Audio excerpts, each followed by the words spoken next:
Muy buenas, ¿me escucháis ahora? Perfecto, Miguel. Perfecto.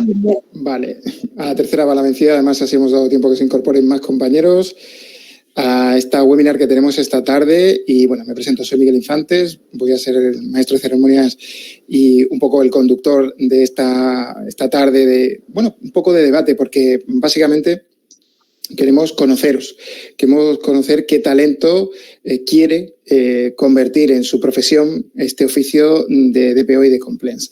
Porque básicamente EIP es una escuela de posgrados y de máster internacionales cuyo objetivo es aumentar la empleabilidad de aquellos que bueno, pues deciden formarse y a mí me gusta más decir tecnificarse con nosotros. Sin más, yo os voy a presentar a la que es la directora, Celia Banderas, de este máster y que yo creo que está deseosa de hablar de todas las opciones profesionales que tenéis en esta apasionante profesión, que yo creo que es el gran escondido, el gran tapado, como se dice en el mundo de startup, este unicornio blanco que está a punto de estallar y que va a generar muchísimo empleo. Bueno, ya lo está generando, pero lo va a hacer de forma exponencial en los próximos meses y años. Celia. Bueno, pues buenas tardes. Muchísimas gracias por venir a esta pequeña reunión en la que esta tarde vamos a empezar a contaros algo que ya algunos ya sabéis, porque veo algún alumno ya matriculado que nos acompaña esta tarde, como Susana y como Julia. Y esta tarde pues lo que vamos a hacer es repasar lo que es el mundo del compliance, el mundo laboral del compliance y el mundo laboral de la protección de datos. Entonces vamos a ir revisando las ofertas de empleo que existen a día de hoy en diferentes portales de empleo para poder cuantificarlas, que veamos igualmente cuáles son las características de estas ofertas de empleo, qué tipo de contrato se ofrece en esta oferta de empleo, qué tipo de salario y, sobre todo, qué es exactamente lo que se pide o lo que demanda el mercado para realizar o para llevar a cabo esta profesión de compliance officer o de DPO, delegado de protección de datos. Así que ese es el resumen de lo que vamos a hacer muy ligerito esta tarde y vamos a ver cómo estas competencias existen en el máster de la escuela y en este caso lo vais a ver perfectamente reflejado. Vamos a ir analizando la correspondencia. Y ese es el resumen rápido. Me gusta mucho porque has usado palabras que, claro, nosotros habitualmente en la reunión de coordinación las usamos, pero me gustaría que los alumnos y futuros alumnos quedaran en su, bueno, más que en su retina, en su oído, ¿no? Mercado.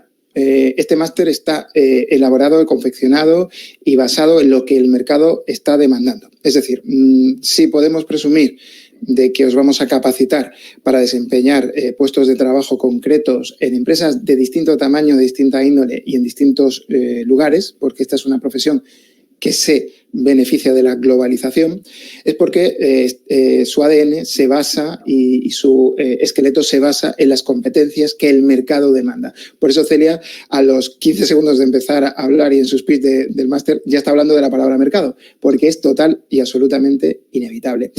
De hecho, os invitamos que a lo largo de toda la charla, conforme vayamos exponiendo esa realidad, porque ahora Nuria, a la que presentaré, os hablará, sobre todo esclareciendo un poco qué son esas ofertas de empleo que muchas veces como abogados, abogadas o como otros perfiles que quieren trabajar en este sector, bueno, pues incluso somos incapaces de desencriptar qué nos están pidiendo, ¿vale? Y entonces, en muchas ocasiones, lo primero es disipar la neblina y tener claro dónde nos movemos, ¿no? Y yo creo que ahí Nuria nos puede ayudar, Nuria Gómez nos puede ayudar muchísimo. Ella es la responsable de desarrollo personal, ¿vale? La persona que os va a acompañar durante todo el máster para potenciar, va a ser vuestro training personal. Ya veis que es una persona que transmite muchísima energía y es una entrenadora, bueno, casi futbolera de esas competencias profesionales que vais a adquirir. Nuria, ¿qué tal? Buenas tardes. Muy buenas tardes a todos. Muchísimas gracias por estar ahí una vez más. A los de siempre, a Celia, a Miguel, a María y a los nuevos, a los potenciales estudiantes y futuros compliance y DPOs. El mundo ha cambiado. Sabéis que el derecho da servicio a la empresa y siempre vamos detrás de la sociedad, esta vez a toda velocidad. Compliance no es más que eso, DPO es eso. el nuevo reglamento de protección de datos protege el derecho del dato personal como si la vida se tratara. Nosotros en España lo hacemos con una ley orgánica, de hecho, desde hace ya muchos años, año 99, por primera vez. Y si tuviéramos que hablar de qué estamos diciendo aquí hoy o qué tenemos que enseñaros, estamos hablando de riesgos, medición del riesgo. Estamos hablando de riesgos, medición al riesgo, apetito al riesgo, ajustar tu riesgo a tu mercado y reducir a toda costa ese riesgo para los clientes, que se sientan seguros y compren. Ese es nuestro mundo ahora. Y de esto va la nueva profesión de compliance, prevención y medición.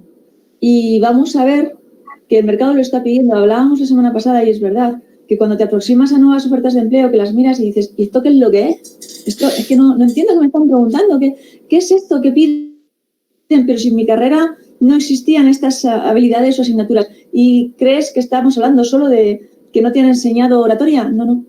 Es otra cosa. Estamos hablando de compliance, estamos hablando de datos. Y esto es, como bien decía Miguel, como bien decía Celia, lo que este máster pretende aunar. Competencias y habilidades profesionales que esos puestos de trabajo están requiriendo y exigiendo para que aprendáis a identificar qué es lo que se pide y tener las habilidades que se están requiriendo en el mercado. Yo creo que ahora, Celia, pues para que vean exactamente que no mentimos y que hay una demanda muy fuerte de puestos de trabajo en ese sentido, pues podemos repasar alguna de esas ofertas de trabajo que nos ha costado muy poco sondear y encontrar en cualquiera de los portales habituales o no tan habituales de empleo o de demandante de ofertas de empleo que demuestra que es un mercado que está hot, ¿no? Como dirían los anglosajones, está absolutamente en sinergia positiva y con además sueldos muy atractivos y con sobre todo un nulo techo de cristal, ¿no? Es decir, la posibilidad de crecer profesionalmente. ¿Cuántas profesiones, independientemente de su solidez en el futuro o de lo que se pueda ganar, pues muchas veces están encerradas en una caja? Quizás estas de las profesiones que a día de hoy, y más en el contexto en el que vivimos, no tiene un límite y el límite lo pone un poco las nubes, ¿no? Pues efectivamente vamos a dar un repaso a estas ofertas que sabemos que existen. La semana pasada tuvimos ocasión de realizar un seminario similar, un webinar similar, y la semana pasada yo compartí las ofertas de diferentes portales de empleo. Como muchos de vosotros estuvisteis en ese webinar de la semana pasada y de hecho en algunos casos lo visteis y os matriculasteis después y en otros habéis venido hoy en espera de realizar esa matrícula, yo lo que he hecho ha sido, para que no penséis que estaba preparado y contaros esa película, la presentación es distinta en el sentido de que estas ofertas están cogidas a las 3 de la tarde de hoy. Es decir, están absolutamente actualizadas. Si entráis ahora mismo en el portal Indeed, que es este que estoy pasando, y ponéis como palabra clave protección de datos, actualmente tenemos 716 empleos activos en materia de protección de datos, ¿vale? La semana pasada creo que la puse, eran 704, hoy son 716. Repito, a las 4 de la tarde.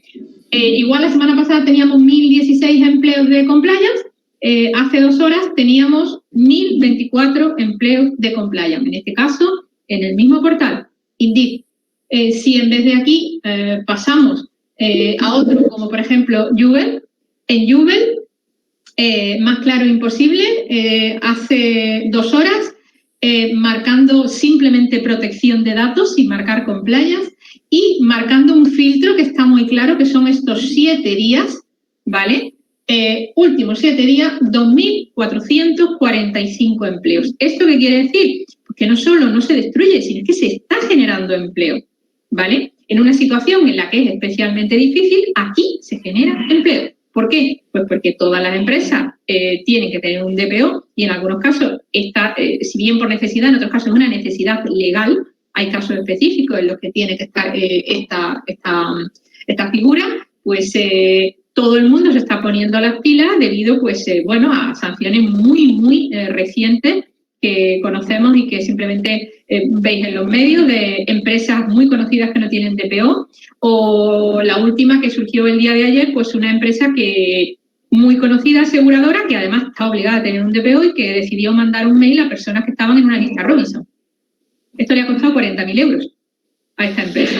Si hubiera tenido un DPO, hubiera ahorrado muchísimo dinero. No voy a decir la aseguradora, pero lo podéis buscar en prensa porque efectivamente esto sucedió hace un par de días.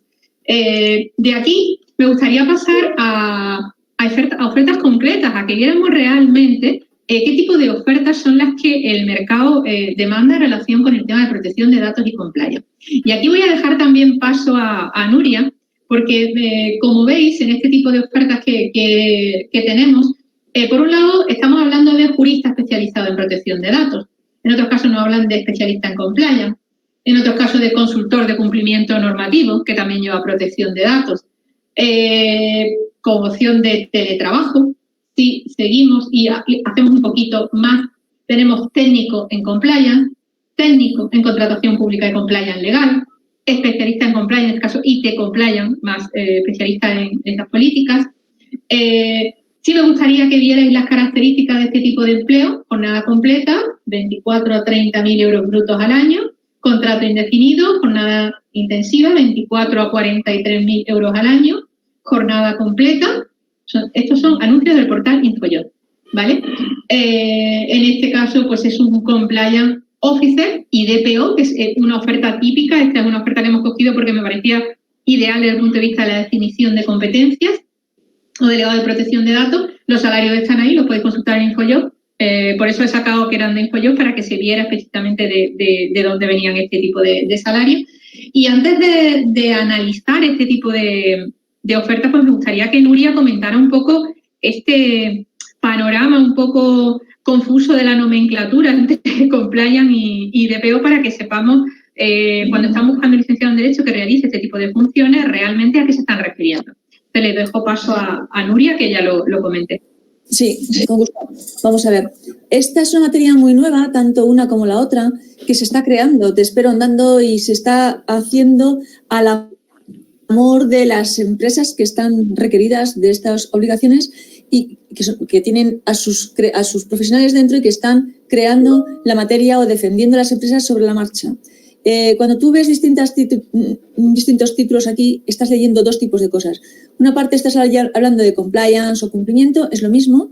Cuando se dice compliance officer, puede ser que la empresa, seguramente porque es un tema que viene del mundo anglosajón. Entonces, cuando ves el texto compliance officer, es porque la empresa muchas veces tiene mucho sonido internacional y directamente lo coge de compliance. Cuando lo coges como cumplimiento normativo, se suele utilizar en empresas españolas, pero básicamente es lo mismo.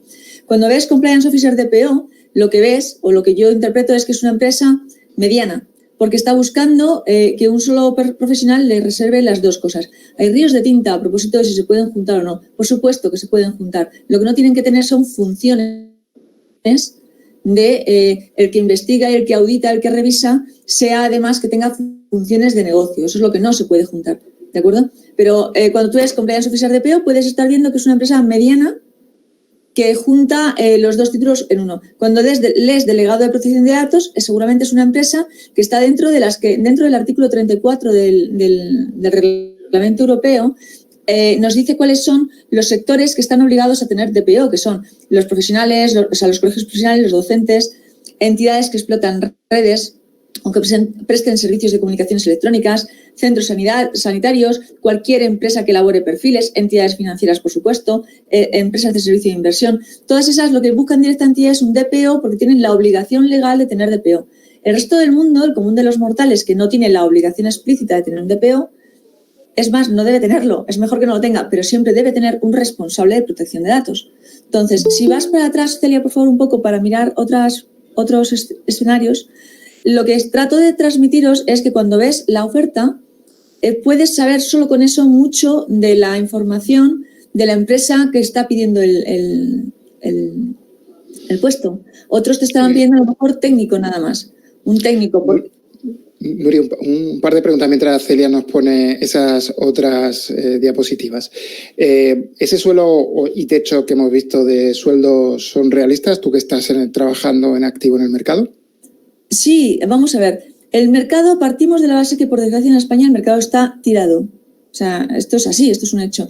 Pero aún así, respecto a otras profesiones, pues hay una necesidad en el mercado y una competencia. Ahora mismo tú estás viendo que te están pidiendo un senior, jurídico senior, y luego miras y ponen 23.000 euros. Eso es verdad, eso lo he visto yo, ¿eh?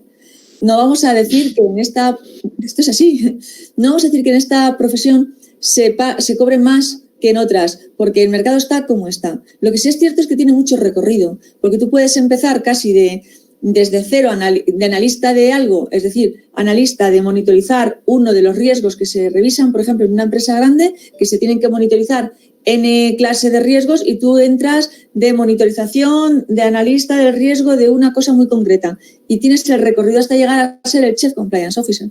El Chief Compliance debería ser un puesto de alto nivel, porque debe reunir y reúne mucha responsabilidad y mucha confianza del órgano de administración. El compliance reporta directamente al órgano de administración.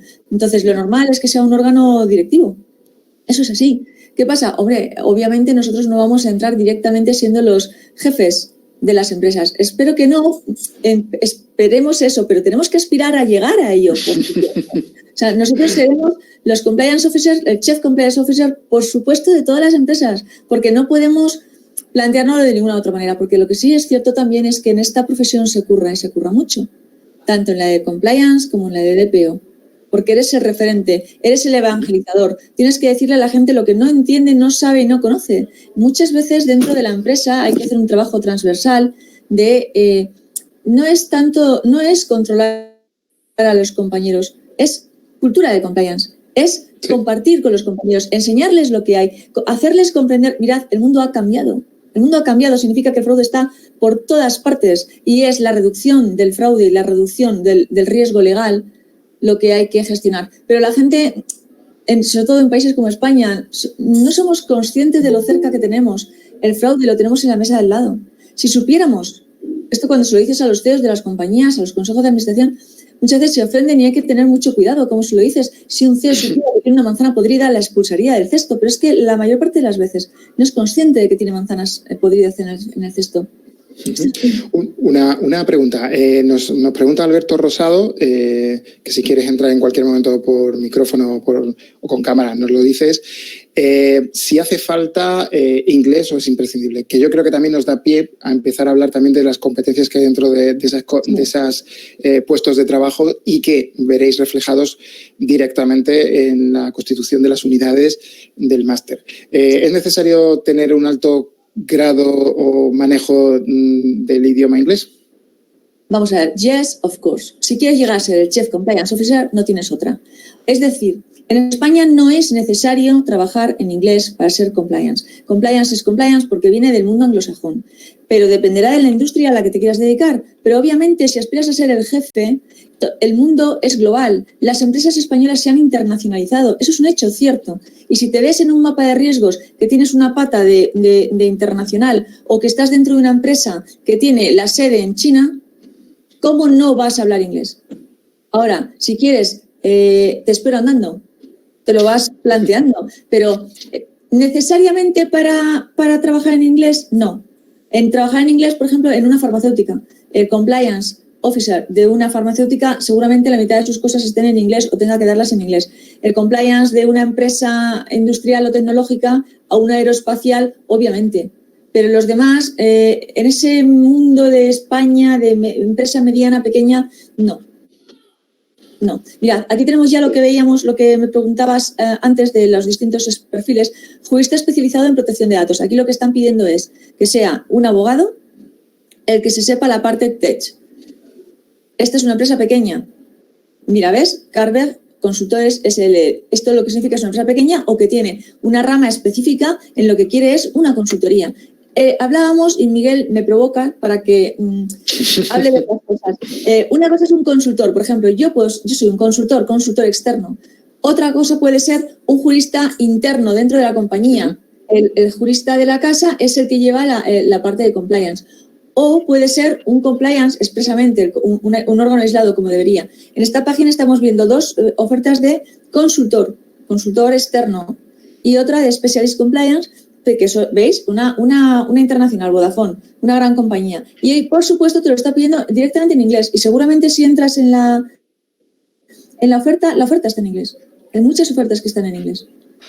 Si quieres crecer, Obviamente no, pero a mí siempre me gusta poner el foco en que la pequeña empresa también genera mucho empleo y creo que era, disculpa, uno de los hilos que surgió la semana pasada y que creo que es muy interesante, que cuando una empresa es pequeña, una de las maneras que tiene de crecer es equiparse con personal que esté cualificado en estos campos y que con esa cualificación, junto con otras, seamos parte, codo con la alta dirección, tal como te he entendido anteriormente, para que la empresa crezca, para que no se meta en callejones sin salida a nivel normativo, y que incluso cuando abre mercado, que puede ser un mercado latino, puede ser un mercado español, y por lo tanto el inglés no constituye una barrera, lo pueda hacer de forma sana, saludable, igual que necesita gente en recursos humanos, lo va a necesitar en estas competencias o en estos oficios, ¿no? Claro, es que este es un país de pymes. Es decir, por una parte tienes el compliance de la farmacéutica, de la industria bancaria, de la industria regulada. Vale, ese tendrá un amplio abanico de puestos según si necesitas especialistas en protección de datos, en AML o en blanqueo de capitales, en lo que sea. En monitorizar servicio de inversión, MiFID II, lo que sea. Pero luego tienes el común de las empresas españolas. Vamos a ver, el compliance parte de una reforma del Código Penal, es el artículo 31 bis, que dice que en las empresas se pueden cometer delitos y el responsable es el órgano de administración. Si yo hubiera dicho esto en segundo de carrera, cuando yo estudié la carrera me echan. Porque esto no, ¿cómo dices? Coges el logo, la marca de MGH y la metes en la cárcel. ¿Cómo es esto? Yo me recuerdo al Quijote directamente en las galeras y en la cabina, porque eso no se entiende en derecho continental. Pero es una realidad, viene del mundo anglosajón, pero lo cierto es que el fraude, por eso hablaba de fraude al principio, el nivel de fraude es tan intenso que ahora necesitamos colocarle el gorro de policía a las empresas y es así. Entonces necesitas un puesto dentro de la empresa. Ya antes esa labor lo hacía de forma natural la auditoría o el jurídico, porque de natural son gente que lleva el gorrito puesto de control.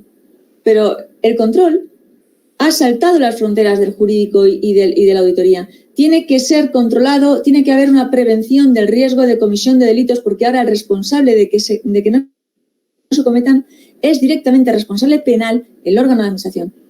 Por eso hay un interés en las empresas, porque tú me puedes decir, ¿es obligatorio hacer compliance? No. Pero es que es obligatorio cumplir el Código Penal. Hay otra pregunta muy interesante también de Alberto Rosado, que este es el tipo de asistente que nos gusta, el que pregunta mucho y que nos hace también dibujar y notar la pasión y el interés que tenéis por este oficio. Muchísimas ofertas ponen que tan solo con experiencia X. Me gustaría acotar cuántas ofertas hay para novatos. Entiendo, Celia, que encontraremos una mezcolanza equilibrada de ofertas donde se pide una experiencia previa, pero también ofertas donde se pide la formación base, como la que proporciona este máster, pero no hace falta un gran grado de experiencia, una gran trayectoria, ¿no? Efectivamente, pero eso es por una razón muy sencilla, porque la persona que va a realizar esa tarea de protección de datos de compliance no es lo mismo que se incorpore a una empresa donde ya hay, como muchas veces Nuria nos ha comentado, un gabinete específicamente amplio, donde hay una serie de personas, donde se le va a encomendar una serie de funciones específicas, que entre, por ejemplo, en una empresa cuya situación es un cero de partida y en el que la formación del compliance, y en este caso la formación de la persona que tiene la protección de datos y una formación sólida, le convierte en una persona capaz de realizar esa tarea. Yo creo que tenemos que quitarnos un poco ese hándicap de que la formación no sirve para poder realizar las tareas de un puesto de trabajo. Eso es algo que tenemos heredado y efectivamente eso es algo que tienen muchas empresas heredadas. Hay que tener experiencia porque toda la formación que se da en España, en la universidad y en los estudios tradicionales es una formación teórica, con lo cual cuando tú llegas a trabajar a un sitio, como tú no sabes hacer nada, tienes que aprender en el puesto de trabajo. Esa no es nuestra filosofía. Esa no es la filosofía de la escuela y no lo ha sido nunca. Por eso las prácticas se convierten en una característica básica de este máster, ese máster dual. Aquí vamos a aprender haciendo. Las evaluaciones, como me han preguntado mucho, habéis preguntado muchísimos de vosotros, se van a centrar en casos prácticos. Las actividades son prácticas y el proyecto final de máster es práctico. Cuando entráis en una empresa, nosotros lo que vamos a decir es, este señor sabe hacer todas estas cosas, esta chica puede hacer todas estas cosas. Eso son competencias. ¿vale? No son conocimientos. No vamos a decir, este señor se conoce la ley, pero es que ahora no tiene ni idea de lo que tiene que hacer. No es eso, para nada. De lo que se trata es de que aprendáis haciendo, y eso es lo que hacemos en el máster, y eso es lo que hacemos en todos los másteres que tiene la escuela, porque es nuestra señal de identidad. Dirigir todo nuestro esfuerzo hacia la empleabilidad. Coger una oferta de trabajo como la que vamos a ver ahora y empezar a desmenuzar una por una todas estas competencias para que os deis cuenta que todo esto que están pidiendo viene en el máster. ¿Qué ocurre? Ocurre que normalmente cuando una persona hace un máster no la sabe hacer. O hace un curso no la sabe hacer. ¿Por qué? Pues muy sencillo, porque se plantean que estudiar Derecho es estudiar teoría, y esto no es estudiar Derecho. Derecho sabemos todo, ¿vale? Porque para eso la mayoría somos licenciados, o somos graduados, o tenemos la abogacía. Lo que vamos a enseñar es un sistema de trabajo, una metodología que vamos a poner en práctica, en las empresas, en nuestro día a día. Vamos a resolver problemas durante todo el máster. Vamos a hacer prácticas implantando sistemas durante todo el máster. Si no, no nos sirve para nada lo que estamos estudiando. Si cuando nosotros acabemos el máster no somos capaces de ver las competencias que dice una oferta y decir, esto no lo sé hacer, esto ahora me voy a ir a Internet, como me ha dicho algún compañero, ¿vale? Yo he hecho un máster, pero me voy a Internet y miro cómo se redacta la cláusula de protección de datos. Y yo me echo las manos a la cabeza y digo, ¿pero qué clase de máster has hecho? ¿O qué clase de curso has hecho? No, el de las 180 horas, el teórico este. Eso no sirve para nada. Eso no sirve para nada. Vamos a ser prácticos. Un máster que no se enfoque de un punto de vista práctico sirve exactamente lo mismo que para lo que sirve la carrera de Derecho. Es una preparación muy bonita. ¿Sirve para trabajar? No. Así, con todas las letras. No. Te vas a Internet, te compras un libro, te compras un formulario, haces máster de práctica jurídica, te vas... Que tú eres capaz de salir de una carrera de Derecho e irte a redactar un contrato, eso no te lo crees tú en ninguna circunstancia. No voy a decir, no te lo crees, no es posible, no se puede, no se sabe hacer, ¿vale? Todos acabamos comprando nuestros manuales, buscando en Internet, buscando cómo se redacta una cláusula, porque no te enseñan en la facultad. ¿Y qué es lo que nosotros, por qué existe un máster de abogacía? Porque nadie te enseña lo que es la abogacía en la carrera. ¿Por qué tenemos nosotros un máster de protección de datos sentado en competencias prácticas? Porque otros másteres no enseñan competencias prácticas. Es que es así. Entonces, lo que queremos es que salgáis de aquí dispuestos para sentaros el primer día en una empresa y decir, es que tienes un año, hazme una prueba. Si es que te puedo demostrar que lo sé hacer. Insisto muchas veces como cuando alguien me dice el tema del título de inglés. Es que yo no tengo B2, pero sé inglés. Ah, bueno, no hay problema. Muchas veces necesitamos un profesor y dice, es que yo no tengo título, no te preocupes. Pero es que he estado 5 años dando clase en Londres. Tú tienes que saber inglés. Espérate, te hago una prueba, me demuestra que sabes inglés y no tengo ningún problema con que dé esa clase. ¿Por qué? Pues porque al final tú tienes que demostrarle a alguien que lo sabe. Nuestra enseñanza teórica o cualquier otra enseñanza, cualquier otro máster, sirven para demostrar que tiene su conocimiento desde el punto de vista teórico. Las prácticas y nuestra forma de trabajar y nuestro sistema de evaluación sirven para el punto de vista práctico, ¿vale? Hay que aprender, no hay que aprender teoría. Todos somos mayores y en este máster ese no es el enfoque. Todos sabemos leer, todos sabemos coger un libro y todos sabemos coger un portal de noticias jurídicas y leernos la ley. No, para eso ya somos mayores. No vamos a aprender eso. Tal como, y ya por terminar de resolver las posibles dudas que Alberto tiene, los puntos clave de este máster están incluso en lo que María te comenta. Por nuestras manos han pasado más de 2.000 alumnos, nuestro índice de inserción laboral es muy alto y uno de los valores añadidos de nuestro máster son las prácticas en empresa. Es decir, si tu miedo es no poder acceder o tener un buen aterrizaje en este sector por la falta de experiencia profesional, este máster te lo va a proporcionar. Además, es un máster dual porque te forma simultáneamente en 2 oficios diferentes que se van cogidos de la mano, que tienen puntos en común, pero que son complementarios y te hace destacar aún más. Y, por supuesto, todo lo que ha dicho Celia se centra en que nuestra metodología se basa en proyectos de implantación. directamente cuando tú empieces tus prácticas, pero incluso antes, cuando ya estás cursando tus asignaturas, al tener profesores en activo, como es el caso de Nuria y de otros, solamente tenéis que pasaros por las páginas, la página del máster para ver que todos son profesionales en grandes empresas con largo recorrido, os van a permitir que prácticamente a las 5 o 6 semanas de haber comenzado podáis pensar ya en cómo aterrizar en una empresa de prácticas. Porque, como dice Celia, se trata de una metodología en aprender haciendo, la mejor de las formas y la mejor de las metodologías para absorber, pero también para poner de vosotros mismos, porque en ese proceso hay un doble crecimiento. El crecimiento de lo teórico, que así también contesto a lo que nos pregunta Daniela. Por supuesto, hay algo teórico, pero como dice Celia, los que venís de esta rama del saber, pues tenéis una capacidad innata para absorber información y vuestros profesores seguramente os van a dar muchísima más normativa, os van a facilitar esa bibliografía para que absorbáis todo lo que queráis, pero os van a dar algo que es impagable, que es el contacto directo, el fuego sagrado que da el hecho de estar trabajando y desempeñando esas funciones y esas competencias en grandes empresas, de grandes marcas, con profesionales que ya tienen su carrera consolidada, ¿no? Bueno, Celia, yo creo que a lo mejor no sé si queremos seguir viendo alguna oferta o damos paso a alguna pregunta.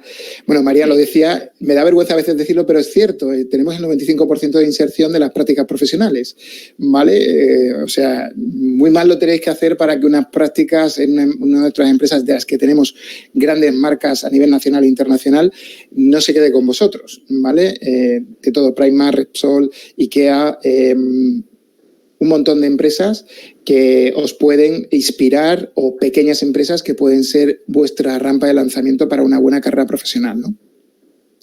Celia. Bueno, pues simplemente por poneros un ejemplo de ofertas de las últimas que hemos estado mirando por puestos, porque veáis exactamente cómo funcionan este tipo de puestos, cuáles son los salarios medios de este tipo de personas. Esto lo podéis encontrar en internet. No hay que bucear mucho, es bastante sencillo.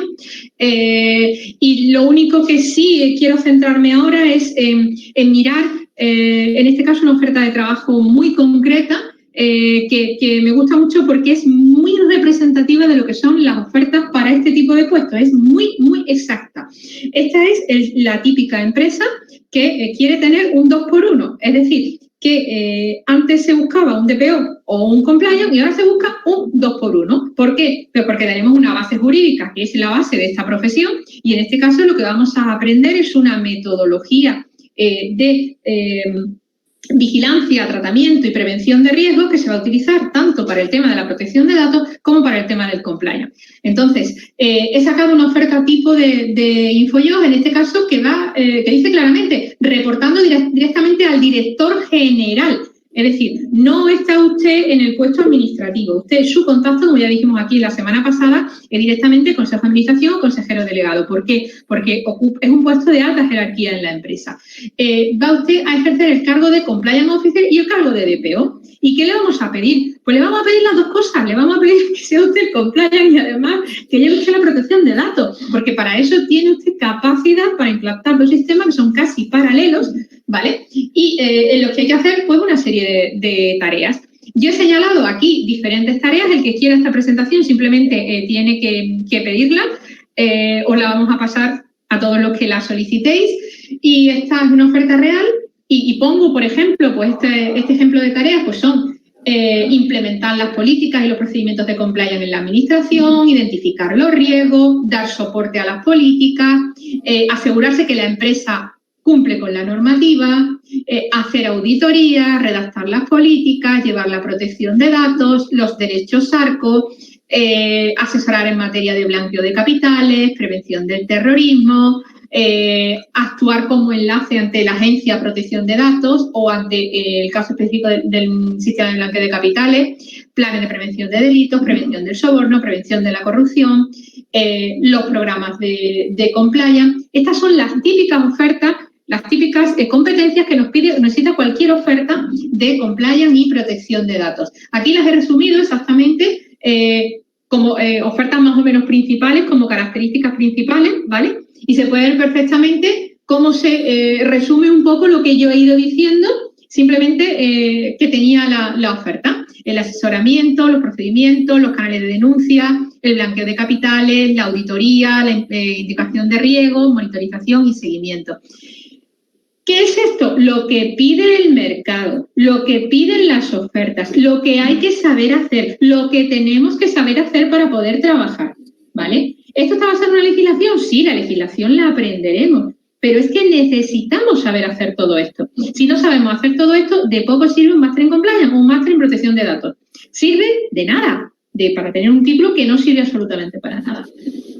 ¿Cómo organizamos nosotros el temario? Pues sobre la base exacta de este tipo de competencias y aún más.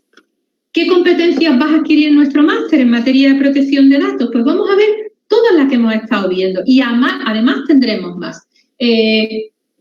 Implantar medidas de información a las personas interesadas que estén afectadas por un tratamiento de datos, hacer los registros de actividades de tratamiento. Vais a aprender a cómo se hacen estos registros, que es algo muy básico pero que nadie sabe hacer. Cómo se gestiona una reclamación de un interesado. O sea, cómo en el caso de que una persona nos escriba y nos diga estoy en una lista Robinson, no me mandéis más correo, ¿qué se hace para contestarle para que no llegue una multa de la Agencia Española de Protección de Datos? Porque no les hemos hecho ningún caso, hay un procedimiento para contestar a esta persona y evitar esta sanción. ¿Cómo se consigue la sanción? Si se obvia la respuesta, ¿vale? ¿Cómo se realizan estas solicitudes de ejercicio de derecho de los interesados? ¿Cómo se intervienen en procedimientos ante la Agencia de Protección de Datos? ¿Cómo se controla el sistema? ¿Se aplican las medidas de seguridad? ¿Y cómo se revisa el sistema? Esto lo hemos visto antes de las auditorías. Vamos a aprender a hacer estas auditorías. ¿Cómo se hace un informe de auditoría? ¿Qué hay que tener en cuenta para que las podamos hacer nosotros mismos? ¿Qué supone el hecho de las nuevas tecnologías desde el punto de vista de la protección de datos? Esto es algo que tenemos absolutamente a la orden del día. Sabemos que hay protestas y que hay jueces que han admitido el delito de demandas por procedimientos de proctoring, es decir, vigilancia de exámenes oficiales en universidades mediante una cámara. Sin respetar la normativa, obviamente, de protección de datos. Esto es algo que el COVID ha hecho destapar y las nuevas tecnologías están haciendo destapar. Recordemos estos problemas que tenemos con las aplicaciones de vigilancia o las aplicaciones de rastreo. Todo esto genera problemas de protección de datos. Hay que saber dónde están estos problemas, que se derivan específicamente de nuevas tecnologías. ¿Cómo se hacen las evaluaciones de impacto? ¿Cómo se gestiona una violación de seguridad? ¿Cómo se establece un protocolo ante una violación de seguridad? ¿Qué mecanismo se utiliza para recuperar un desastre? Todo esto son competencias en materia de protección de datos. Pero es que además de esto, os vamos a dejar en el camino para que os presentéis al examen de certificación de la Agencia Española de Protección de Datos, realizando un módulo específico para adquirir las habilidades necesarias para presentaros al examen, incluyendo simulación de exámenes y test, con el fin de que os podáis sentir un poquito más seguros para llevar a cabo este tipo de tareas, este tipo de examen. En segundo lugar, y en relación con el compliance, vamos a ver exactamente lo que hemos visto en la oferta. Vamos a saber cómo funciona un compliance officer, cuál es su marco normativo, cómo trabaja, cómo se hace un manual de cumplimiento, cómo se hace un código ético, cómo se crea cultura en la organización, qué habilidades tiene que tener un compliance para que le sigan, porque el compliance es el profeta del cumplimiento y tiene que conseguir que le sigan y tiene que conseguir liderar un cambio de mentalidad en la organización, empezando por el CEO. Si el CEO no está convencido, eso no va a ningún sitio. De poco sirve un código ético si al CEO le importa un rábano, literalmente, el código ético, ¿vale?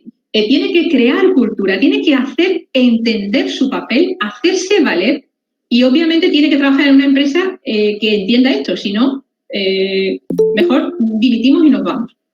Tiene que saber elaborar el mapa de riesgo, hablar de compliance con proveedores y con clientes, tiene que aplicar un sistema de gestión de compliance y además tiene que conocer cómo se llevan a cabo las técnicas de auditoría.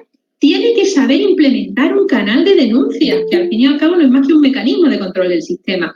Vamos a aprender a montar canales de denuncias. ¿Cómo se montan los procedimientos? ¿Cómo se hace para que establecer un sistema de sanciones? ¿Qué órganos intervienen en un canal de denuncia? ¿Cómo se gestiona una denuncia? ¿Cómo se tramita? ¿Cómo se tienen en cuenta en el caso de que se produzca una denuncia falsa? ¿Qué garantías tiene el hecho de tener una denuncia? ¿Cómo se transmite esto a la organización? ¿Cómo se evalúa el riesgo penal?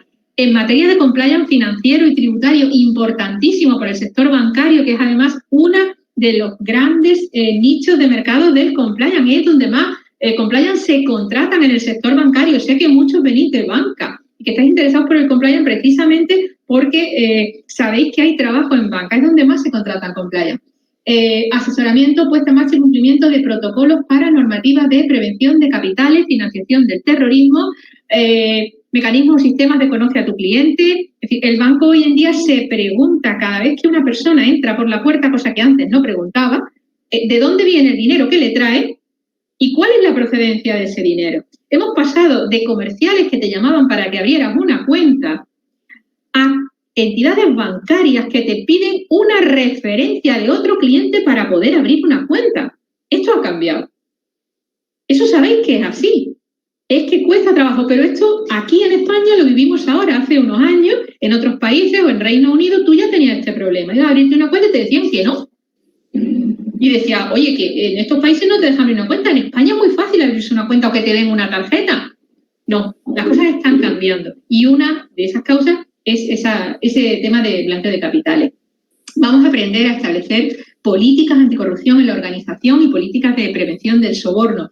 Y vamos a identificar y a conocer las normas aplicables en materia de compliance para sectores específicos. Pero no nos vamos a quedar ahí. Esta es la parte preventiva. Este máster acaba con algo más. Tenemos dos pequeñas estrellas. La primera, que es enseñaros cómo se actúa ante una imputación cuando ha fallado todo, que obviamente no es culpa nuestra porque nosotros no estábamos ahí, si hubiéramos estado eso no falla. Pero vamos a suponer que ese sistema ha fallado y tenemos esa imputación de la persona jurídica. Vamos a enseñaros estrategias para la defensa de la persona jurídica. Que vosotros estáis colegiados y que estáis en abogados, sois abogados ejercientes, la llevaréis a cabo vosotros. Que no estáis colegiados y no sois abogados ejercientes, se las diréis al abogado de la empresa, tendréis que escribírselas, dictárselas y hacer que se las empape y las entienda, porque esto a él le suena a chino. Y le dictaréis directamente esta estrategia de defensa, en este caso al abogado de empresa o a la abogada de empresa. Además, no terminamos ahí, sino que tenemos que dar un paso más, que es ¿y qué pasa si efectivamente se comete este delito? Vamos a hablar de cómo poner en práctica estrategias postdelito. Es decir, si se ha producido y hemos llegado hasta aquí, ¿qué hay que hacer ahora? ¿Hasta qué punto hay que revisar el sistema, revisar los protocolos, establecer procedimientos adicionales y, sobre todo, actuar frente, por ejemplo, a una crisis de reputación? Porque, evidentemente, el hecho, como he dicho, que determinada empresa, en este caso esta de la lista Robinson, o determinada empresa la semana pasada, que maneja tarjetas de crédito y tiene un gran volumen de clientes, le pusieran una multa por no tener DPO, a muchos nos, yo no voy a citar la empresa porque todo el mundo sabe cuál es, y además ha salido en prensa, a muchos nos provoca un cierto recelo el hecho de dejar una tarjeta de crédito a esa empresa. A mí personalmente, todo el del mundo no lo voy a hacer, ¿vale? Esto es una crisis de reputación y hay que saber manejarla, ¿vale? ¿Por qué? Porque la empresa se hunde en 2 días y además en un mundo donde la competencia es muy fuerte, un delito en un sector bancario o un delito de blanqueo de capitales o un delito en determinadas empresas hunde, y eso lo sabemos, la reputación de una empresa que puede ser pues desde un colegio hasta un banco, una entidad de cambio o una aseguradora, ¿vale? Este tipo de cosas hay que manejarlas igualmente, ¿vale? Nuestro máster está orientado a llevar, como he comentado antes, a cubrir estas dos partes. Son 1.600 horas en una modalidad flexible, con las clases, como os he comentado a muchos, que ya lo sabéis, serán clases que se darán a última hora de la tarde, son clases que se graban y que al día siguiente, el que no pueda verla por algo, las verá. Las puede ver perfectamente al día siguiente para que no se pierda ni una. Ambos módulos, el módulo de compliance y el módulo de protección de datos, se van a trabajar de modo paralelo. ¿Por qué? Porque hay un procedimiento que realmente gana de la sinergia de trabajar de modo paralelo y porque no queremos que a la mitad del máster sepáis hacer solo una cosa. Cuando os incorporéis a las prácticas vais a saber hacer parte de las dos y eso es lo que va a permitir que podáis empezar las prácticas, ¿vale? Por eso trabajamos de esta forma. Los dos módulos paralelos, ¿vale? Las asignaturas las conocéis porque las tenéis en la web, se os ha facilitado en muchos casos, habéis pedido el dossier, se os ha facilitado el dossier, podéis solicitarlo a las asesoras, podéis igualmente solicitar la presentación que la tenéis aquí, acabando por el proyecto fin de máster, que es la implantación tanto de un sistema de gestión de compliance como un sistema de cumplimiento. Vamos a abordar todas las competencias que hemos visto. No quiero dejarme tampoco una cosa que me parece súper importante, que es el tema de un módulo que añadimos, que es el tema de la marca personal, que nos dará Miguel, y que consideramos que en un mundo que ha cambiado radicalmente, pues no tener una marca personal definida y no saber cómo venderse, ya no se lleva eso de ir con tarjetas o repartiendo tarjetitas por las esquinas o en los bares o con los amigos en las comuniones, eso ya está desfasado. Digamos que tu imagen en el mundo actual es más digital que nunca y en tanto es más digital que nunca te tienes que preocupar de ser activo digitalmente, conseguir tus clientes por esa vía, saber cómo conseguirlos, saber cómo aprender de toda la gente que debes aprender y cómo enseñar lo que sabes hacer a otro, de tal forma que te conviertas en un referente y que eso te cree una marca personal lo suficientemente sólida como para garantizarte tanto una reputación como un desarrollo profesional importante. Entonces, esta estrategia, sé que esta asignatura de estrategia, la da Miguel, sé que, bueno, que lo va a abordar como siempre, sé que sus alumnos son hiperactivos en redes sociales desde que lo han conocido y sé que muchos las redes, pues quitando algunas personas que sí están muy activas, sé que otros todavía os cuesta manejaros en este ámbito, a pesar de que redes sociales las manejan y es simplemente este pequeñito salto hacia el ámbito profesional.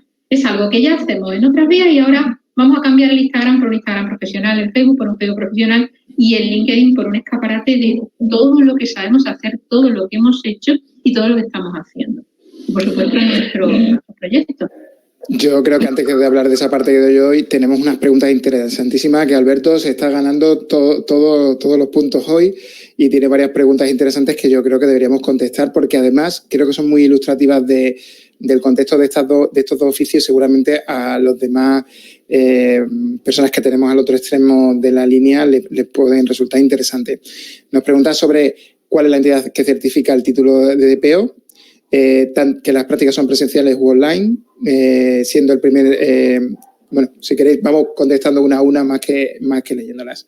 Celia, si tú quieres, puedes contestar. Mira, voy a... Como las preguntas de Daniela y las de Alberto son similares, creo que si las contesto todas con el tema de titulación es más sencillo, ¿vale? ¿Qué entidad certifica el título de DPO? A ver, el título de DPO es un título que no es como tal un título oficial, es existe ahora mismo desde hace un año y algo como un esquema de certificación de la Agencia Española de Protección de Datos. La Agencia Española de Protección de Datos requiere para poder presentarte a ese examen que lo hagas en una entidad certificadora de las 6 que existen en este momento, ¿vale? Cada entidad certificadora organiza sus exámenes libremente, con sus tasas libremente, pero exige, porque así lo exige la Agencia Española de Protección de Datos, que para poder presentarte al examen, o bien tengas 5 años de experiencia, o bien provengas de un curso que esté acreditado. Este es nuestro caso. Cuando vayas a presentarse al examen, podrás acreditar que este curso es un curso autorizado, digamos, o certificado, en este caso, para poder presentarse libremente a ese examen de la Agencia Española de Protección de Datos, ¿vale? Una vez que tengas el título de DPO, este título de DPO es público si tú quieres, con tus datos y con un número de certificación, en la misma entidad certificadora que con la cual has hecho el examen. Desde el vínculo, desde la Agencia Española de Protección de Datos, de la propia web, hay un vínculo a todas las entidades certificadoras desde donde se pueden ver todas las personas que están acreditadas como DPO, ¿vale? Las prácticas son presenciales o online, las prácticas son presenciales, ¿vale? Siendo el primer año del máster, ¿cómo garantizáis tanta empleabilidad? Ay, Alberto, esta pregunta ya me lo hiciste. Alberto, nosotros garantizamos esta empleabilidad por experiencia. Esta es la empleabilidad que tiene la escuela. De hecho, en algunos másteres llegamos hasta el 100%. Pero es que además tenemos mucha confianza, primero, en lo que estamos enseñando, segundo, en la metodología de diseño del máster y tercero, en vosotros. Yo sé tu caso personal, Alberto, que has estudiado muchísimo en estos últimos años. Lo sé, me consta. Y creo que quieres encontrar la definitiva, la refinitiva. Y creo que tienes muchas ganas. Y solo te falta ese empujoncito, ¿vale? Entonces, está claro que una parte depende de nosotros y otra parte depende de vosotros, pero que vamos a daros esas herramientas para daros la seguridad que entendemos que algunos, después de llevar tantos años en el mercado laboral y no habiendo conseguido lo que queríais o lo que esperabais después de acabar una carrera de Derecho, estáis buscando. ¿Vale? Yo sé que este es tu caso y es el caso de más personas. He visto que el máster de protección de datos de la UNID dice que es el único oficial en protección de datos. Es cierto. Dios mío. No es cierto. No es cierto. No existe ningún máster oficial en protección de datos. ¿Vale? No existe. Ya está.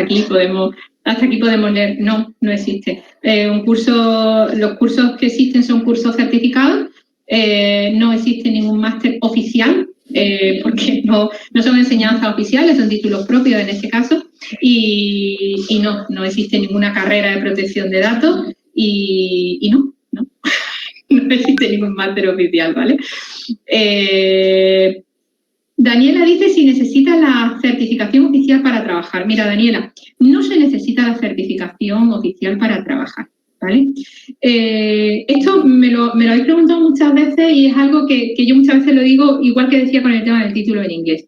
¿Qué ocurre? Pues ocurre que a falta de la inexistencia de ningún máster oficial, ¿vale? Y de ninguna carrera oficial de delegado de protección de datos, ni ningún licenciado en Derecho especialista en protección de datos, al final, cuando tienen que seleccionarte o tienen que publicar una oferta de empleo, si en la empresa hay una persona o un departamento de protección de datos, sabrán detectar si tú tienes las competencias o no las tienes. Pero si en la empresa no existe esta figura, es muy probable que para ellos el hecho de aportar un título sea una garantía de que tú efectivamente tienes esos conocimientos, ¿vale? Es decir, no es obligatorio, es simplemente un plus, una forma de demostrar que te has examinado y que lo tienes. En muchas de las ofertas de empleo esto no se requiere, piden simplemente un máster como esto o estudios de posgrado en protección de datos, ¿vale? Pero no necesariamente. Sé que nadie ha preguntado, pero yo lo voy a decir. Por el tema de la segunda titulación que nosotros comentamos, tenemos por un lado la titulación de la escuela, la titulación de la universidad y en este caso la titulación el acceso a la titulación, pues ponemos con acceso a esta titulación de protección de datos. En el caso específico del compliance, tenemos otro acuerdo con, en este caso, una entidad de certificación que lo que hace es validar nuestros cursos, validar nuestros exámenes, validar nuestro claustro, validar nuestra programación y solamente, en este caso, hay que solicitarle a la entidad que pida, abonando los correspondientes, las tasas por el título específico, que pida ese título de Compliance Officer sin ningún examen adicional. Es un título directo. En este caso, esa asociación, que estamos con el trámite de certificación, cumple, no hay ningún problema. Tenéis la asociación, os lo hemos comentado a todos los que nos lo habéis solicitado. Y esta asociación, además de dar el título, os admite durante un año con una membresía gratuita para que podáis aprovechar, digamos, todas las ventajas que tiene la pertenencia a una asociación profesional, y eso incluye una cosa muy específica que es y muy buena, que es el networking profesional para moveros en unos foros en los que sois un poco neófitos y os vais a mover de la mano de lo mejor del país que pertenece a este tipo de asociaciones profesionales. Este es vuestro primer paso hacia vuestra marca personal, ¿vale? Por lo tanto, lo consideramos pues, muy importante. ¿Más preguntas? Daniela pregunta por aquí sobre el tema de... Manuel, sobre el tema de las prácticas. Te ilustro yo y así también hablo del tema de la marca personal. Nosotros hacemos un mix entre reforzar vuestra marca personal desde el comienzo del máster, desde el minuto 1. De hecho, el primer contacto que vais a tener con el máster lo vais a tener conmigo, os vais a divertir un montón, pero también os voy a dar caña para que proyectéis vuestra imagen en Internet y en redes sociales, que os posicionéis, sobre todo porque es una profesión eminentemente digital. Eso además facilita el mix que tenemos con el departamento de prácticas. Nosotros tenemos un departamento de prácticas donde desde el minuto 0 la persona o las personas responsables de tu expediente estudia tu caso, tu contexto personal, tus preferencias, tu expediente académico, pero también tu ciudad, tus preferencias si te quieres desplazar a otra, si quieres quedarte en la tuya, y buscamos la mejor de las opciones. Si tenemos una empresa que coincide con esas preferencias tuyas, pues perfecto. Y si no, pues inmediatamente nos ponemos a trabajar para encontrarte ese match para que tú te sientas tranquilo, por un lado, desde el principio, pero también sabiendo que el premio final es que todo lo que has aprendido que te va a enseñar este pool de expertos y expertas, lo vas a poner en práctica en una empresa en la que estás cómodo, o estás cómoda y donde vas a crecer profesionalmente. Nosotros subimos del concepto de prácticas de café, que le llamamos, que es lo que suele haber en otros máster, y por eso el nivel de inserción es el que es, ¿vale? Es muy fácil decirlo, pero lo vuelvo a repetir, 95% de inserción. Eso no lo puede decir todo el mundo, porque nuestra gente en prácticas no hace fotocopias, no lleva cafés, bueno, salvo que se quiera tomar un café, ¿vale? Y es una razón más para que veáis que somos un máster con un sabor un poquito diferente, ¿vale? Por contestarle a alguien, porque hay evidentemente con el tema de los títulos, entiendo que esa certificación de DPO que preguntaba Daniela, Julia le contesta que 350. Julia, pues vamos a bajar. La certificación es algo más económica, evidentemente varía entre una entidad y otra, pero te puedo garantizar que hay una entidad que es ANF que cobra 250 más IVA, es decir, no llega a 300 euros, ¿vale? Es un poquito más económico que esos 350 que estaba comentando. ¿Empresas en España? Sí, momentáneamente estamos realizando las prácticas en empresas españolas por temas de... Bueno, normalmente todos estáis residiendo en España. Para las prácticas de los estudiantes en Panamá o en el extranjero, eso es el departamento de práctica, en este caso estudiaría el caso específico y veríamos qué posibilidades tenemos, porque hay otros másteres donde específicamente sí realizamos esas prácticas. De hecho, por ejemplo, en el de energías renovables hay una gran parte, o en el de BIM hay muchísima... hay un porcentaje inmenso de residentes en estos países, con lo cual las prácticas se cierran con ellos. Vale, el caso. Si os va la aventura, nuestro departamento de práctica está muy acostumbrado a que si estáis residiendo en un país latino podáis hacer las prácticas en España, y si sois de España y queréis hacer las Américas literalmente, que los hemos tenido y no han vuelto de lo bien que se lo han pasado, lo hemos tenido con el Departamento de Recursos Humanos, con el de Energías Renovables, y que tiene una trayectoria casi de 5 años. No os pongáis barreras, soñar donde queréis trabajar, y nosotros ya nos encargaremos de hacer, si vosotros os esforzáis, de hacer realidad esos sueños, ¿vale?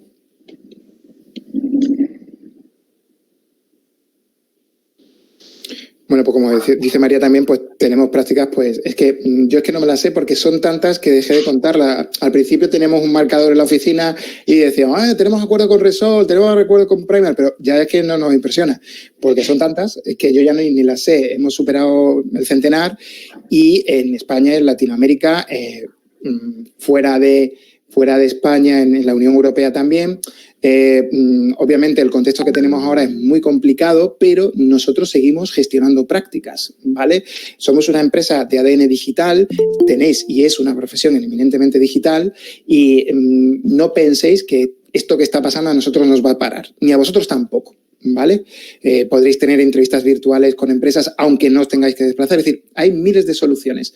No penséis que el contexto que tenemos ahora, que es complicado, os pueda impedir crecer y trabajar, ¿vale? Y tener una buena experiencia de prácticas. Aquí también me gustaría comentaros, las prácticas no son al final del máster, Rome, las prácticas se pueden hacer a partir del tercer mes, porque entendemos que tenéis esa capacidad para hacerla. No obstante, hay algunas personas que me han preguntado porque tienen despachos abiertos y para ellos el tema de las prácticas no se las plantean como se las plantean otros compañeros en el hecho de hacer una empresa, sino en el hecho a lo mejor de implantar para un cliente específico del despacho ese sistema de gestión. En este caso no hay ningún problema, es decir, vamos a echar la mano también, ¿vale? Al final va a ser una forma que vais a tener vosotros de conseguir un cliente externo como consultores, pero estaremos también ahí para echaros la mano. Es decir, no tanto para implantar en el propio despacho, porque normalmente a lo mejor no lo vais a necesitar, pero sí, ya estáis trabajando en un despacho y en vez de ir a una empresa externa, pues a apoyaros cuando ofrezcáis para una empresa en concreto vuestros servicios como consultor, ¿vale? Nos parece una opción bastante interesante y para vosotros el abriros también, en vez de estar directamente en el despacho a lo mejor de un compañero o en una empresa externa, cosa que no os permite ni vuestro despacho profesional por tiempo, porque no lo podéis hacer y me consta que hay varios que sí tenéis despacho abierto, pero que al mismo tiempo no os veta esa posibilidad de realizar en la práctica esa tarea de implantación que es la que nosotros vamos a hacer, ¿vale? Os serviría tanto de promoción personal como, en este caso, para empezar a trabajar como consultores externos. Y aquí le doy la bienvenida a Joaquín, que tiene también despacho abierto y que está ahí, está viendo esa oportunidad profesional que supone el hecho de comenzar esa nueva actividad, como es el caso de varios compañeros que ya se encuentran matriculados en el máster y que realmente lo que están viendo pues es una oportunidad para entrar en un mundo en donde a día de hoy pues evidentemente hay muchísimo trabajo y sobre todo poca gente que domina realmente cómo se hace este tema del compliance, porque es verdad que quiero volver a recordarlo. No se trata de saberse la legislación, se trata de conocer la legislación, conocer cómo se aplica y establecer lo que la ley determina, el sistema de cumplimiento en protección de datos y el sistema de compliance. ¿Por qué? Porque si tienes implantado un sistema de cumplimiento, esto Nuria lo sabe, un sistema de compliance, en un lado evitarás esa multa, podrás evitar esa multa de la Agencia Española de Protección de Datos y de otro lado, en el caso del compliance, puedes incluso evitar que la persona jurídica responsable de la empresa, en caso de comisión de un delito, vaya a la cárcel.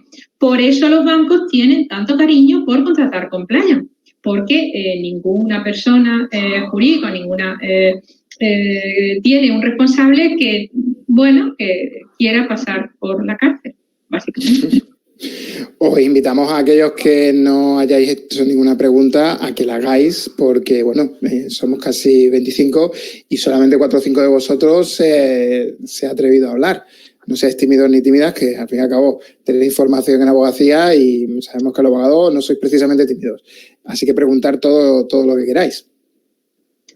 Hay una pregunta interesante de Alan porque dice que ¿qué sería lo que los diferencia a ustedes como institución con título propio con otras instituciones con título oficial? Que no hay título oficial. Básicamente no existe ninguna titulación oficial de compliance. De hecho, la titulación oficial, hay tantas titulaciones como asociaciones o máster o cursos que puedes encontrar de compliance. La compliance no es una profesión regulada. Protección de datos, o DPO, no es una profesión regulada. No hay unos estudios oficiales, no hay un colegio profesional. Hay múltiples asociaciones de protección de datos y de cumplimiento y cada una de ellas tiene unos estándares que utiliza a modo de garantía de incorporación de sus asociados, de medir o de evaluar esos conocimientos teóricos, en la mayor parte de los casos, en algunos teórico-prácticos de las personas que ejercen esta tarea. No existe esos títulos oficiales, ¿vale? No existe. Es que es así, no hay nada. Es decir, no existe. O sea, que nadie nos venda cosas inexistentes porque, Nuria lo sabe y lo puede comentar. No hay títulos oficiales. Bueno, lo que hay de compliance es muchos profesionales con vocación de servicio que están agrupándose y hacen y enseñan y muestran el camino día a día. O sea, esto viene de, históricamente, la prevención del fraude a nivel internacional y cada legislación lo ha aterrizado por ejemplo, en Italia es un decreto italiano, un decreto, quiere decir, de derecho administrativo, el 221. En España es la reforma del Código Penal. En Estados Unidos es la Sarbanes-Oxley. Cada uno es un sistema legal diferente y aquí ha entrado por la reforma del Código Penal, pero no se ha reformado la ley de enjuiciamiento criminal, por ejemplo. Lo que quiero decir es que no existe, efectivamente, a lo mejor en las escuelas de Derecho no hay. Yo me acuerdo, yo estudié Derecho Bancario en París, pero aquí no había entonces más que en la segunda parte del curso de cuarto de mercantil unas cuantas asignaturas de derecho bancario. En Francia había una rama entera de derecho bancario parte general y bancario parte especial. No hay una carrera que tenga ni siquiera una asignatura de compliance. Hay muchas universidades y muchos cursos. Detrás lo que hay son siempre profesionales dando su expertise. En este momento es lo que hay.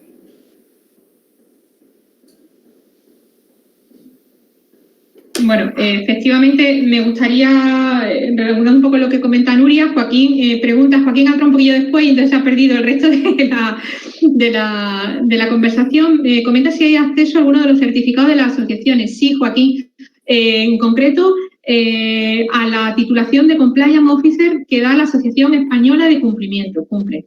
Esta es la titulación específica, ¿vale? Simplemente, sin examen adicional, simplemente pagando las tasas del título, nada más, exclusivamente. Hay acceso a ese certificado sin realizar examen adicional, porque te insisto, su forma de trabajar es homologar la formación, homologar nuestro sistema de evaluación, homologar el temario, entrar en nuestra plataforma de formación, ver cómo estamos haciendo las cosas, tener una especie de auditoría permanente sobre el trabajo que realizamos, que es lo que ellos consideran que garantiza que se hayan adquirido las competencias necesarias, ¿vale? Con lo cual, no es un examen teórico, sino que es simplemente ese abono de los derechos del tipo, ¿vale? Más cosillas. Si hay alguna pregunta más.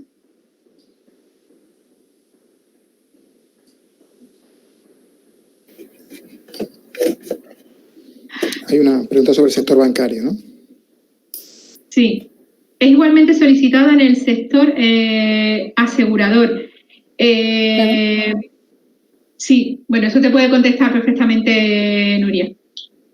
Tú hablas de seguros, yo digo Solvencia 2, es lo mismo que Pilar 3 de Basilea, por supuesto. Bancos a seguros va un poco detrás, porque la ley 20 va un poco detrás, pero los requerimientos son los mismos, con ciertas especialidades, igual que para las entidades, las SIC, pero sí, claro que sí. De hecho, forman parte del sistema. Poca gente sabe o entiende que las aseguradoras forman parte del sistema financiero español. De hecho, colocan dinero en el sistema. Es de lo que va. Son reguladas, claro que sí.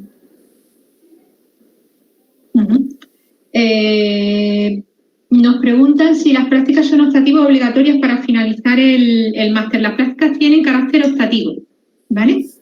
Es decir, la práctica siempre tiene carácter optativo, no puede ser obligatoria por lo que os comentaba, porque no todo el mundo tiene esa disponibilidad si está trabajando para poder realizar esa práctica. Materias forenses, no sé si específicamente cuando hablas de materias forenses te estás refiriendo a algo de criminología o se está refiriendo a procedimiento, por sea la forma distinta de que nos referimos a tema de proceso. Si te refieres a forense en el concepto de criminología, no. Si te refieres, porque aunque hayas visto derecho penal, si te refieres a derecho procesal penal, sí, es un poco lo que comentaba, que vamos a hablar de estrategias de defensa penal, para que sepamos en caso de que llegue una demanda, en este caso, pues que sepamos cómo afrontarla y cómo podemos defenderla. ¿Vale? La metodología forense se refiere en compliance también, efectivamente, como dice Celia, a las metodologías auditoras como COS, por ejemplo. Financiero.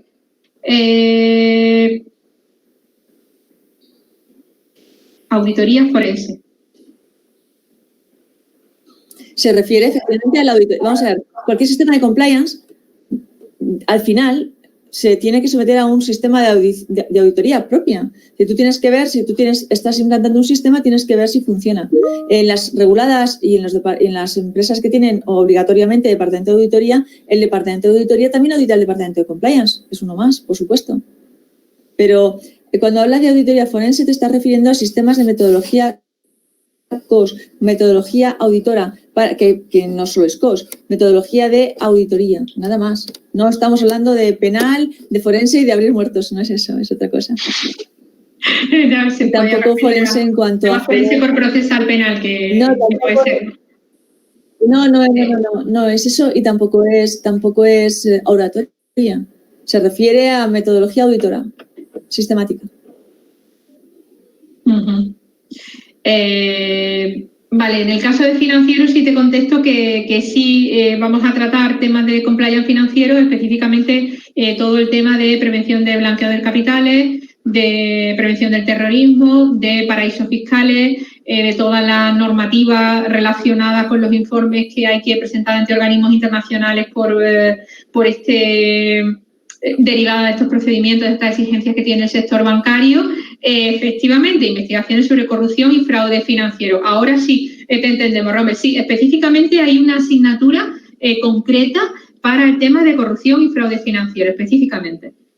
Vamos a hablar de los sistemas de anticorrupción y de las normas específicas, normas nacionales, ISO, UNE y normas españolas y normas europeas. Vamos a analizar todas las normas que tienen incidencia en el tema de la gestión del compliance y entre ellas analizaremos el tema del blanqueo de capitales y el tema específico, las normas de anticorrupción y esos procedimientos. Precisamente forman parte del temario ambas cosas. Es correcto.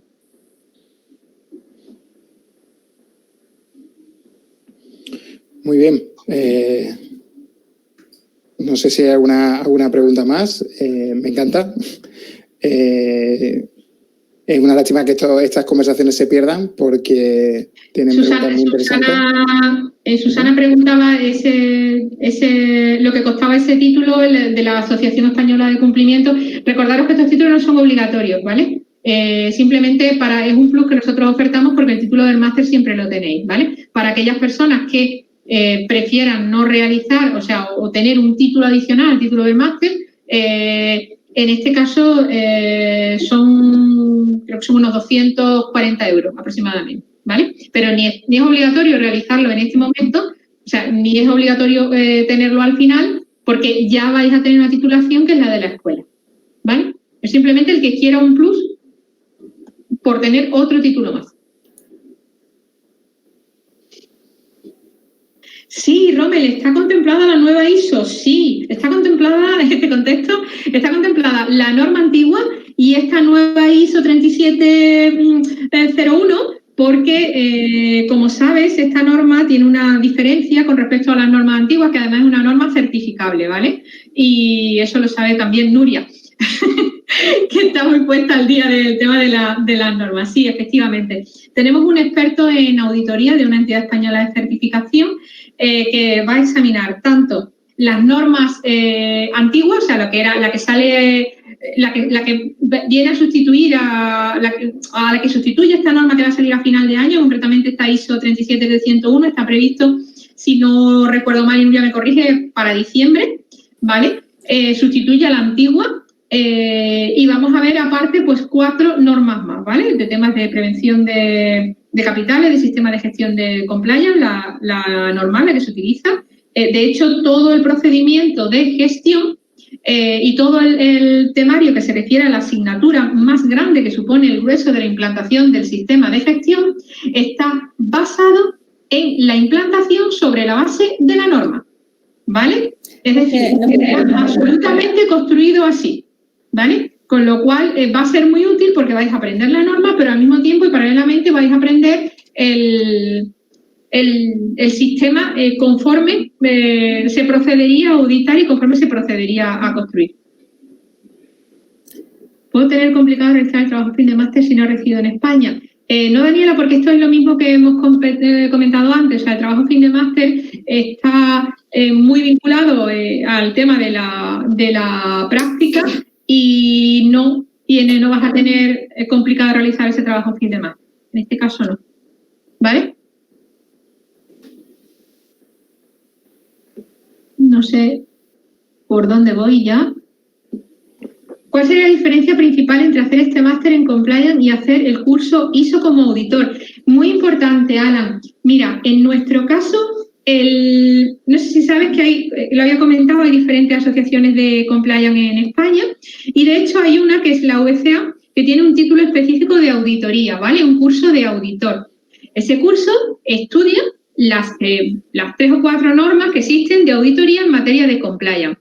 Para nosotros, todas esas normas más su implantación son una asignatura. Es decir, diferencia, bueno, pues en este caso para nosotros es una rama de un gran árbol que nosotros incluimos dentro del máster íntegra, ¿vale? Es decir, toda la normativa en materia de auditoría, normas ISO, normas UNE y normas españolas, más la nueva norma se va a incluir dentro del máster. Es decir, es un módulo específico.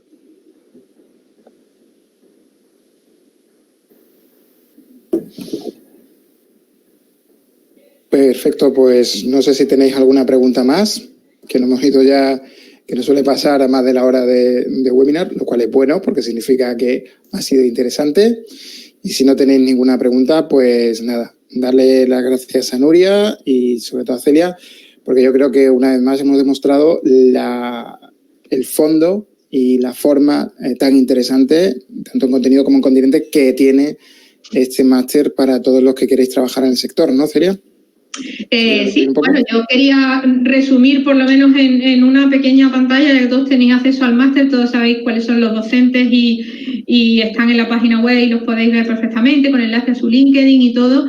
Por lo menos hacer un breve resumen muy cortito del porqué de este máster, porque tiene ese máster dual con esas prácticas que no tiene nadie, porque tiene esa posibilidad de acceso a triple titulación, además de la titulación del máster, por su flexibilidad, porque sabemos que muchos estáis trabajando y creemos que es una gran oportunidad de hacerlo poco a poco y sobre todo por ese esfuerzo que hemos hecho desde la escuela en este periodo que es un poquito más difícil para todos, por adaptar precios, por hacer que los pagos sean flexibles y por hacer que implantar un sistema de becas que considero que es uno de los más atractivos en este caso del mercado para la situación en la que vivimos y a mí me queda poco aparte de darle las gracias a todos, que es que decir lo que siempre decimos, que tú puedes hacer muchos másteres pero que no hagas un máster, que hagas este máster.